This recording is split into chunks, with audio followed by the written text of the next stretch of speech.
ازيكم يا حبايبي؟ عاملين ايه؟ يا رب تكونوا بخير. كل سنة وانتم طيبين.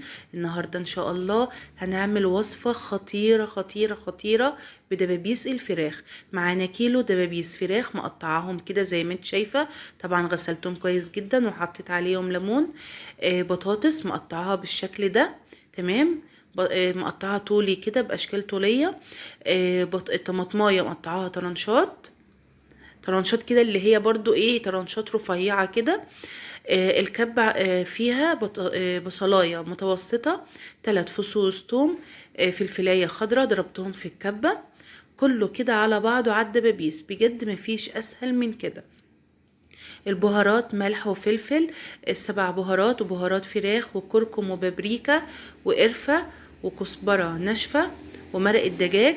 هحط لكم كل المقادير والبهارات في صندوق الوصف عشان ما تتلخبطوش وتعملوا الوصفة بالظبط، وان شاء الله هتعجبكم.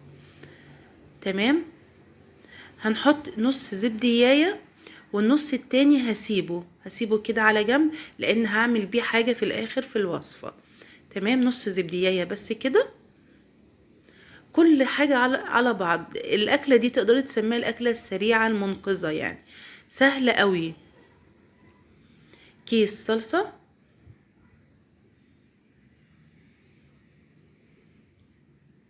متأخرة مش عارفة تعملي أكل ايه، الأكلة دي بجد تنفعك جدا جدا.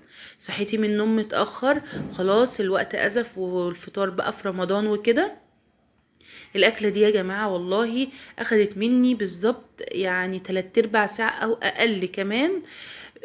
واستوت وبقت جميلة جدا، وعملتها كمان على فوق على البوتاجاز، محطتهاش كمان في الفرن لان انا كنت مستعجلة عايزة اخلص بسرعة.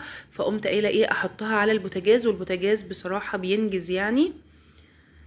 وفي الاخر طلعت جميلة قوي قوي. انا قلت اشارككم الوصفة دي. بجد انا نفسي ان انتوا فعلا تجربوها. دبابيس الفراخ ليها طرق كتير. دي الافضل لان فيها كل حاجة، فيها فيها البطاطس. الصوص في الاخر هيبقى جميل قوي، الصوص بتاع اللي هينزل من الخضروات دي كلها. يعني هي وجبة متكاملة كده، يدوب بس تعملي جنبها رز بشعرية او رز ابيض وبس كده. وجبة ممتازة محببة جدا جدا للاطفال. هنقلبهم كويس جدا كده زي ما انت شايفة. انا عايزة كل المكونات كده تتداخل مع بعض. هنجيب بقى شوية زيت كده. شوية زيت كده مش كتير. تقليبة بقى كده، تقليبة الايه النهائية. وانا ان شاء الله الايام الجاية هنزل لكم بقى طرق الكحك والبسكوت والغريبة باذن الله والبوتيفور. هقول لكم الطريقة بقى بتاعتي، خبرة السنين ما بعملش الا الطرق دي باذن الله. هنزل لكم ان شاء الله الفيديوهات. تابعوني. هنجيب بقى الصينيه بتاعتنا، ويا ريت تكون صينيه ايه كبيره شويه عشان تكفي الدبابيس كلها. وطبعا انت تقدري تعملي الدبابيس بالكميه اللي تكفي اسرتك، يعني مش لازم كيلو. اللي يكفي اسرتك اعمليها، اقل او اكتر اللي يريحك. هنرص الدبابيس كده زي ما انت شايفه.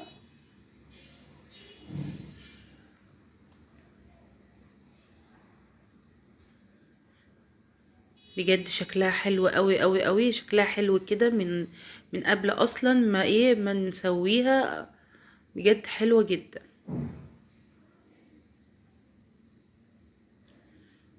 هنحط بقى ايه البطاطس بتاعتنا كده جنب الدبابيس بتاعتنا. البطاطس انا مقطعاها ايه بالطول كده زي ما انت شايف، يعني تكون شبه ايه الدبابيس. هنرصها كده بالتساوي جنب الدبابيس كده. التتبيله يا جماعه مش عايزه اقول لكم ريحتها كانت خطيره. شايفين الجمال وشايفين كده الالوان.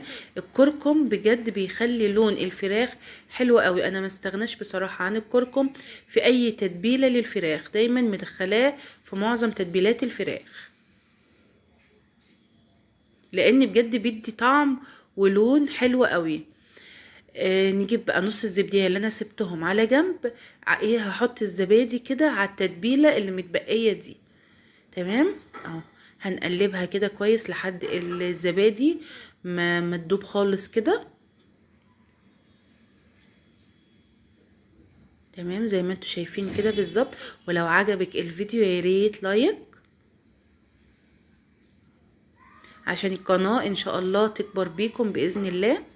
هنحط بقى التتبيلة دي كده ايه على الدبابيس بتاعتنا. يعني مش عايزة اقول لكم على كمية الروايح والجمال بجد. الدبابيس في الاخر كانت طعمها جميل قوي قوي قوي قوي.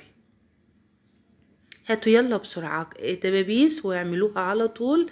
في رمضان بجد ما تسيبوش الوصفة دي الا لما تعملوها. ومش مكلفة خالص الدبابيس يا جماعة، مش غالية. يعني سعرها مناسب جدا وحلوة قوي. وهتعجب أسرتك كلها إن شاء الله. وكفاية إن هي أكلة سريعة. مفيش فيها كلام كتير، مفيش فيها تعقدات خالص. لا خالص، جميلة قوي. هنحط كل التتبيلة كده زي ما أنا بعمل بالظبط.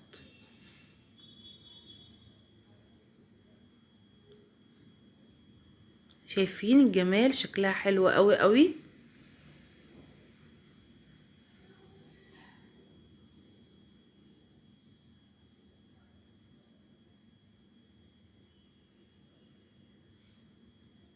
حلوة جدا.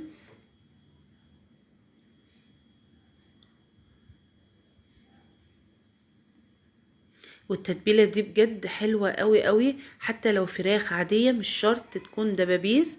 يعني لو فراخ عاديه ممكن تعملي فيها تعملي الطريقه دي، هتبقى جميله قوي قوي قوي برضو.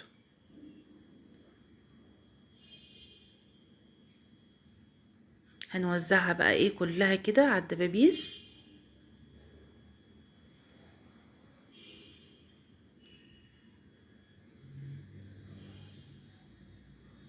حلوه قوي.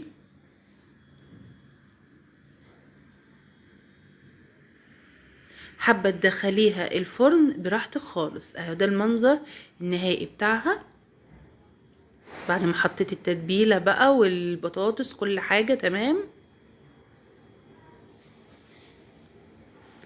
مش هحط ميه خالص خالص خالص نهائي. هحط ورق الفويل اهو. انا حطيتها على على البوتاجاز عادي خالص. انتي حابه تحطيها في الفرن، حطيها براحتك. بس بصراحه البوتاجاز انجزني جدا. اخدت 3/4 ساعه او اقل كمان. ما تحطيش ميه خالص، كل حاجه بتنزل ميتها. اهو زي ما انت شايفه طلعت بالشكل الروعه ده. بجد جميله جدا جدا جدا. انا بس ما كنتش عارفه امسكها لانها بصراحه كانت سخنه قوي. انا يعتبر كنت عامله الاكله دي قبل الفطار.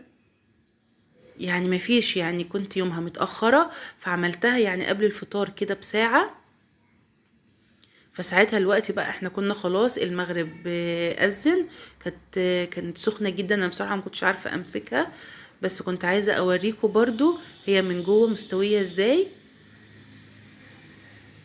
شايفين الجمال؟ بجد حلوه قوي قوي قوي. انا سويتها هقول لكم تاني على البوتاجاز. اخدت مني 3/4 ساعه او اقل. وبعدها بعد ما استوت دخلتها تحت الشوايه.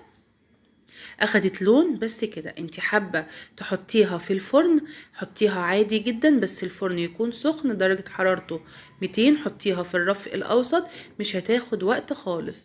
شايفين بقى الجمال؟ والصوص الصوص اللي نازل منها ده بجد روعة. ما تحطيش فيها اي مية خالص، هي بتنزل ميتها. مع السلامة.